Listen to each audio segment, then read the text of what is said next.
Hey guys, welcome back to my channel. आज मैं explain करने जा रही हूँ डी रियल मेन ड्रामा के एपिसोड नंबर 11। लेकिन उससे पहले अगर आपने अभी तक पिछले वाले एपिसोड्स नहीं देखे तो फिर पहले उन्हें देख लीजिएगा, लिंक आपको डिस्क्रिप्शन बॉक्स में मिल जाएगा। तो फिर चलो बिना किसी देरी के एक्सप्लेनेशन शुरू करते हैं। इस एपिसोड के स्टार्टिंग में हम लोग सभी को क्लास में देख पाते हैं। वहाँ पे जियांगशन के पास लियान का मैसेज आता है। वो बोलता है कि तुम्हारा आज कब छुट्टी होने वाला है। तो फिर वो तो किसी को बिना बताए वहाँ से जाने लग जाती है। तो टीचर जियांगबो बोलता है कि तुम यहाँ से किसकी परमिशन लेके जा रही हो। तो जियांगशन बोलती है कि सॉरी परंतु आज मुझे थोड़ा इंपॉर्टेंट काम है इसलिए मुझे जाना पड़ेगा। तो जियांगबो बोलता है कि तो फिर क्या तुम्हें क्लास ऐसे स्किप कर दोगी। तो जियांगशन बोलती है कि वैसे भी आप पढ़ा भी क्या रहे हो, बस थ्योरी तो पढ़ा रहे हो। मैं गारंटी के साथ बता सकती हूँ कि यहाँ पे चाहे जितने भी लड़के किसी भी ब्रांच से क्यों ना हो, परंतु सबको इतना बेसिक तो आता ही होगा और आप फालतू में पैसे भी वेस्ट कर रहे हो इस तरीके की चीजें सिखा के। तो जियांगबो बोलता है कि अच्छा तो फिर तुम तो बहुत ज्यादा कॉन्फिडेंट लग रहे हो, ठीक है मैं तुम्हें जाने दूंगा, परंतु उससे पहले तुम्हें मेरा मेकओवर करना पड़ेगा और अगर तुम अच्छा मेकओवर कर पाई तो भी मैं तुम्हें यहाँ से जाने दूंगा। जियांगशन भी इसके लिए रेडी हो जाती है और वो आके उसकी मेकअप करने लग जाती है और वो वाकई में बहुत ही अच्छा मेकअप की होती है। वो बहुत ही ज्यादा हैंडसम लग रहा था पहले से भी ज्यादा और ये लुक सभी को ही बहुत ही ज्यादा अच्छा लगता है। तो फिर जियांगशन बोलती है कि अच्छा अब तो मैंने करके भी दिखा दिया, अब तो मैं जा सकती हूँ ना, और फिर वो वहां से चली जाती है। एक बात है कि जियांगशन लियान के साथ एक इलेक्ट्रॉनिक्स फैक्ट्री में आई होती है क्योंकि उन दोनों के फोन में जो ट्रैकर लगा हुआ था वो ट्रैकर इसी फैक्ट्री में बनाया गया है। तो फिर उसी के बारे में वो दोनों पता करने के लिए यहाँ पे आए हुए थे। तो लियान उसको यहाँ पे आइडिया देते हैं कि हम लोग यूं ही जाएंगे तो फिर तो वो हमें कुछ नहीं बताएगा, तो फिर हमें रिपोर्टर बन के जाना पड़ेगा। और ऐसा ही फिर वो लोग करते हैं, वो लोग रिपोर्टर बन के जाते हैं और ऐसा बताते हैं कि जो ट्रैकर वो बनाते थे वो ट्रैकर एनिमल्स को ट्रैक करने में मदद करता था बहुत ही ज्यादा। तो फिर उसकी ट्रैकर की अब इन लोगों को फिर से जरूरत है एनिमल्स को ट्रैक करने के लिए। तो फिर वो ओनर बोलते हैं कि ये ट्रैकर तो बहुत पहले बनाया करता था, 8-9 साल पहले, अब तो बनना बंद हो गया है, परंतु लैब में इसका प्रोसेस वगैरह अभी भी होगा। तो फिर वो कन्फेस करते तो वो भी मान जाते और फिर वो ट्रैकर वाला फाइल लेने के लिए जाता है। फिर ये दोनों तो यहाँ पे इंतजार कर रहे होते हैं और वो जो आदमी वो फाइल लेने के लिए गया होता है वो देखते हैं कि वो फाइल तो वहाँ पे होता ही नहीं है। तो फिर वो सिक्योरिटी गार्ड को कॉल करके बोलते हैं कि वो वाला फाइल यहाँ पे क्यों नहीं है। फिर जब वो जा रहा था तभी एक आदमी उसके ऊपर हमला कर देता है और फिर देख पाते कि वहाँ पे एकदम पुलिस वगैरह आ जाते हैं और उस आदमी को हॉस्पिटलाइज किया जाता है और वहाँ पे सभी लोगों को बंद करके रख देते हैं पुलिस। और ये लोग भी बेचारे भाई वे फंस जाते हैं कि जब तक इस केस की इन्वेस्टिगेशन नहीं होता है तब तक कोई भी बाहर नहीं जा सकता। फिर जब फाइनली लोग बाहर जाते हुए तो फिर लियान तो एकदम जियांगशन को खींच के ले जाने लगता है। तो जियांगशन बोलती कैसे क्यों जा रहे हो, पहले फाइल तो ले लो। तो लियान बोलता है कि तुम समझ नहीं पा रहे हो क्या, हम यहाँ पे आए पता करने के लिए और तभी ये सब हो गया, मतलब कि कोई नहीं चाहता है कि हम सच्चाई तक पहुंचे। तो जियांगशन बोलती है कि तुम क्या कहना चाहते हो कि कोई हमें फॉलो कर रहा है। और फिर वो बहुत ज्यादा डरने लग जाती है और वही लियान को लेके भागने लग जाती है और जाते जाते बोलती है कि अब उसका टारगेट कहीं हम तो नहीं हो गए ना, और ऐसे वो पैनिक करने लगती है। तो लियान उसको कंसोल करके बोलता है कि तुम ज्यादा डरो मत और तुम अब से इस सब में इन्वॉल्व मत होना, बस अपना काम करना और अभी चलो ये जगह सेफ नहीं है, घर चलते हैं पहले। और फिर वो उसको लेके वहां से चला जाता है। फिर लियान उसको घर पहुंचा देता है और बोलता है कि मैं यहाँ पे और कुछ दिनों के लिए रुकने वाला हूँ और फिर उसके बाद तो चला जाऊंगा, परंतु तब तक मैं यहाँ पे तुम्हें देखने के लिए आता रहूंगा। तो जियांगशन बोलती है कि हाँ जब तक हम लोग साथ है तब तक एक दूसरे के कांटेक्ट पे रहना ही सही रहेगा, परंतु तुम प्रॉमिस करो कि तुम अपना ध्यान रखोगे और अगर तुम्हें कुछ भी खतरा महसूस होना तो फिर तुम जल्दी से जल्दी पुलिस को कॉल कर दोगे। और फिर वो तो चली जाती है, परंतु यहाँ पे लियान को ऐसा लगने लगता है कि कोई तो है जो उसको फॉलो कर रहा है। तो फिर वो जल्दी से किसी को कॉल करता है और बोलता है कि यहाँ पे कोई है जो मेरा पीछा कर रहा है। फिर अगले दिन क्लास में जियांगबो आके बोलता है कि तो फिर जब तुम सबको बेसिक थ्योरी आता ही है तो फिर आज से ही हम लोग प्रैक्टिस करना स्टार्ट कर देंगे और आज स्टार्टिंग करेंगे आईब्रो से। फिर वो जियांगशन को बोलता है कि तुम आके आईब्रो बना के दिखाओ। तो फिर वो बनाती है परंतु वो कुछ खास नहीं बना हुआ। तो फिर सर बोलते हैं कि फिर से करो, तो वो फिर से करने लगती है मिटा के, तो वो भी सही नहीं होता है। जियांगबो बोलते हैं कि फिर से करो। ऐसे करते करते वो हर बारी बोलता है कि फिर से करो, ये मिटाओ, वो ठीक करो, ये करो। और फिर आखिर में वो गुस्सा होकर बोलता है कि तुम्हें तो आता ही नहीं है, मेरे पास इतना ज्यादा वक्त नहीं है कि तुम पे मैं वेस्ट करो, जाओ जाके बैठ जाओ। फिर वो बैठ जाती है तो उसके पास आके वो डांट के बोलता है कि तुम्हारा स्किल बहुत ही ज्यादा खराब है, ऐसे स्किल के साथ मैं तुम्हें नहीं सिखा सकता। और फिर वो उसको क्लास से डांट के निकाल देते। पर जियांगशन तो जियांगशन ही है, वो भी एकदम एटीट्यूड के साथ क्लास से निकल जाती है।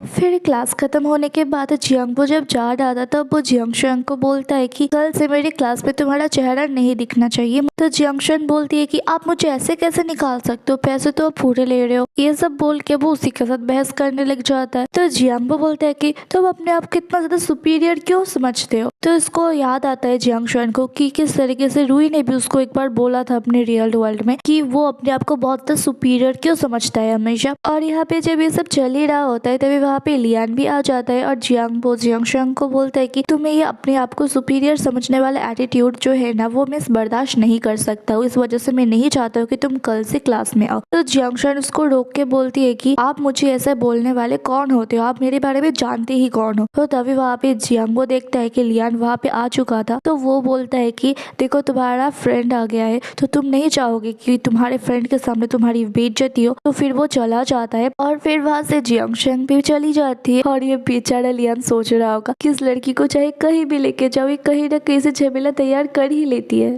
फिर जियांगशन घर आके प्रैक्टिस करने लगती है और वो बस यही सोचने लगती है कि जब वो प्रैक्टिस करके बहुत बड़ी मेकअप आर्टिस्ट बन जाएगी तब कोई उससे इस तरीके से बात नहीं कर पाएगा, सब उससे प्लीज करके बात करेगा। और फिर देखते देखते प्रैक्टिस करते करते एकदम रात हो जाता है और लियान उसको कॉल करता है और कॉल करके बोलता है कि तुम क्या अभी भी गुस्सा हो। तो जियांगशन बोलती है कि नहीं। तो फिर लियान बोलता है कि रात हो गई है, खाना खाने चले। तो जियांगशन भी मान जाती है। तो लियान उसको जगह के नाम बता देती है और फिर जहाँ पे खाना खाना था वहाँ पे जियांगशन बहुत पहले ही पहुँच जाती है और वहाँ पहुँच के सभी के आईब्रोज वो बनाने लग जाती है। और फिर वहाँ पे लियान भी पहुँचता है।